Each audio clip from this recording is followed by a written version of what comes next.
Kung ikaw ay single and ready to mingle, mas maraming date, mas maraming choices, di ba? And the more choices, the more chances of finding the right person. Pero teka lang, alam nyo bang may mga health risk din ang pakikipag-date?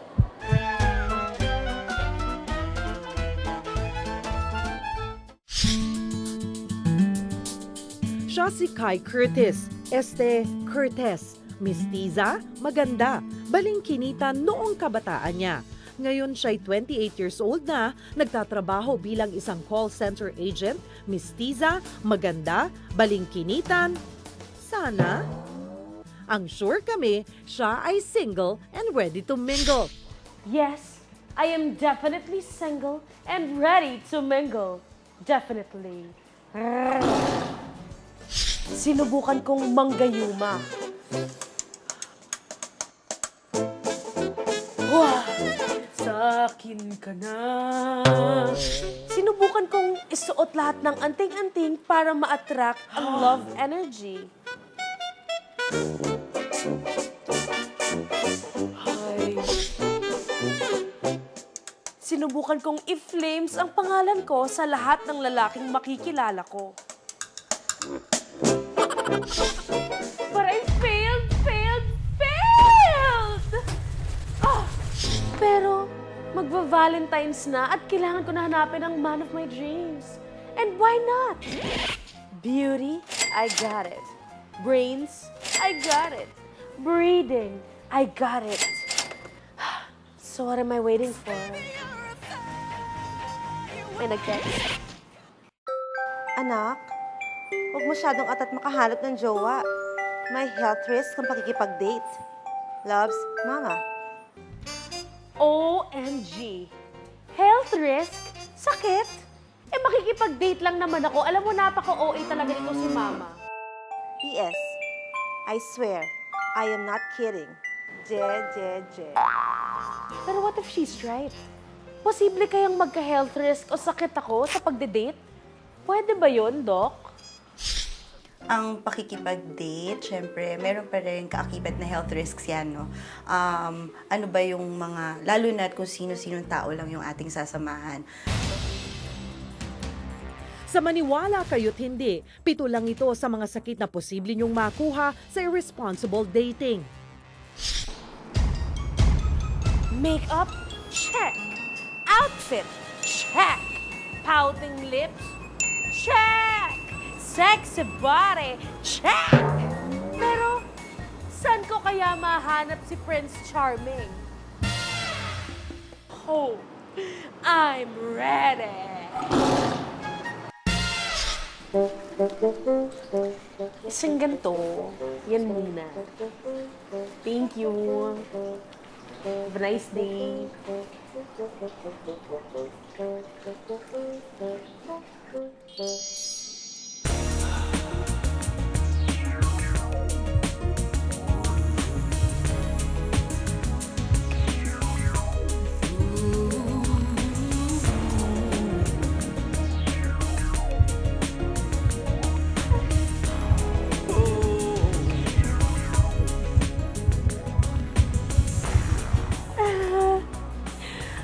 Guwapo niya, Lord.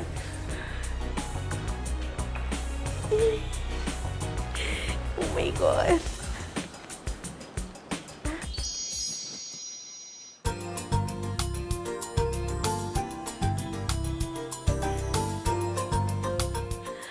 Naku, guwapo niya. Pero bakit kaya hindi niya tinatagal ang shades niya? Naku, baka duling to. Or worse, baka may sore eyes siya.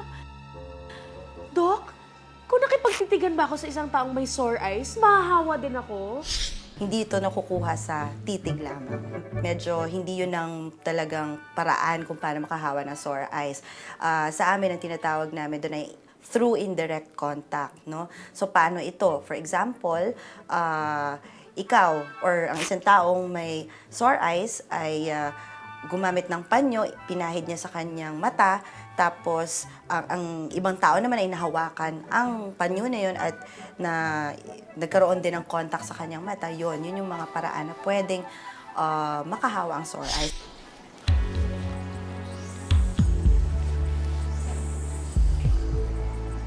Miss, Yeah? tribante mo ba? Oo naman. Sexy naman ako. Kasya tayo dito. Ano pangalan mo? Kai. Taga saan ka?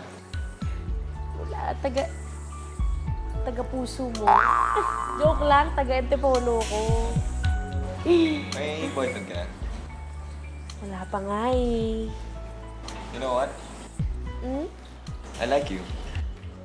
Really? You remind me kasi of my mom. Your mom? Yeah. She looks like you Looks like me. 2 years ago. Ah, talaga? Ang cute mo naman. Ang ganda siguro ng mami mo ng sobra-sobra 2 years ago. Okay ka lang? Okay lang.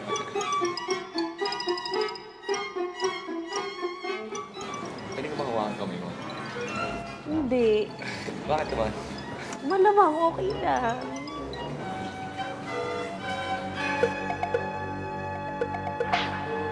Naku, hindi ko pa kilala tong taong to. Ano kung may sakit siya sa balat?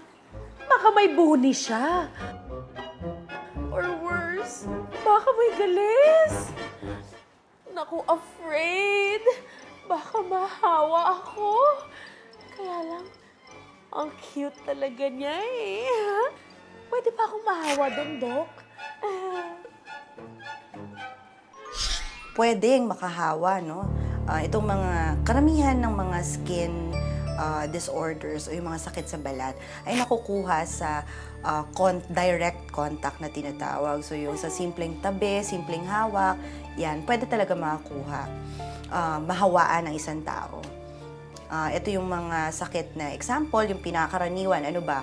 Mga fungal infections, galis, yan, yung mga ganyan. An-an, pwede din. Grabe. Ang ganda dito, no? Oo nga, ang ganda eh. Ano ka ba? Masyado ka excited eh. Ang ganda-ganda mo kasi. Parang ang lamig. Nilalamig ka ba? Oo eh. Mga pwede namang i-kiss kita. Wait! Naku, Dok. Kiss lang naman eh. Pwede kaya kumahawa ng sipon at ubo?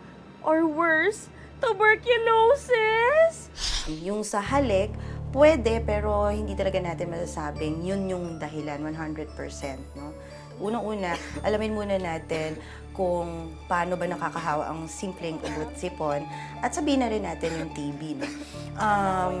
Sila pareho ay through sa aming terms, no, ay yung tinatawag na droplet. Ano ba yung droplet? Kunyari ako'y umubo, tapos may mga maliliit akong, sabihin natin kahit hindi maliliit na laway na hindi natin nakikita.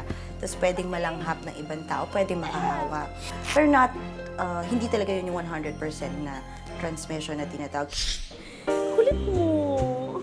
I stay in a nice place in the village. You wanna see how my room looks like? Looks like? Titignan ko lang. Ano pa bang gusto mong gawin? Gusto mo tumawa ka ng leksyon? Naku, Diyos ko, parang siya na. Pero Dok, paano yun? Ano yung mga sakit na pwede kong makuha pag mag-give it to me kami? Naku, baka mahawa ako. Afraid! Sa irresponsible dating, syempre, sabi ko nga sa kapusukan, di minsan nakakalimot, no? So, yung pag nakapag-intercourse, meron tayong mga sakit na pwedeng makuha. Pag walang protection, ito yung mga tinatawag na sexually transmitted infections. Ito yung chlamydia, gonorrhea, ito yung tulo, no, sa atin. Ito yung kinakatatakutan din, HIV, yung hepatitis B, pwede rin, syphilis, at yung mga genital warts na tinatawag. Ito yung mga pwede talagang makuha na isang tao pag irresponsable, no, sa pakikipag-date. Ayaw ba akong painumin lang ng water or something? Ano lang. Hindi tayo pagod eh. Gusto mo magdasal? May rosary ako dyan. Gusto mo mag-pray muna tayo? Ayaw mo ba nun? Game na kasi. Okay. O sige. Ay, wait lang. Kailangan ko mag-CR. Medyo kailangan mag-fresh. Mag-CR lang ako. Mag-CR lang ako! Babalik ako! Wait lang! Pero Doc, paano ko masisigurado na ligtas ako sa mga intimacy hazards na to? As much as possible, abstinence naman talaga, diba? It's the best advice that I can give. Pero kung hindi maiwasan, pwede rin namang maging faithful tayo. Be faithful na lang tayo. Stick to one, no? Tapos, be safe. Safety first. Yun yung mga pwede nating gawin. Unang-una yung sa protection. Paano ba? Gagamit tayo ng condom para hindi tayo makakuha ng ibang sakit or pwede hindi rin tayo makahawa ng ibang sakit kung meron tayo. Wait lang! Malapit na! Lalabas na!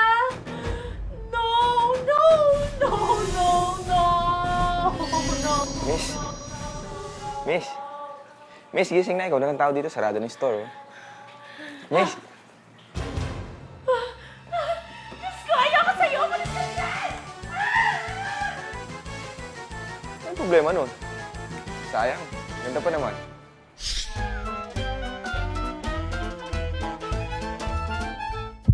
Susunod, Parang may nabalitaan ako na nag-iisip daw kayo ng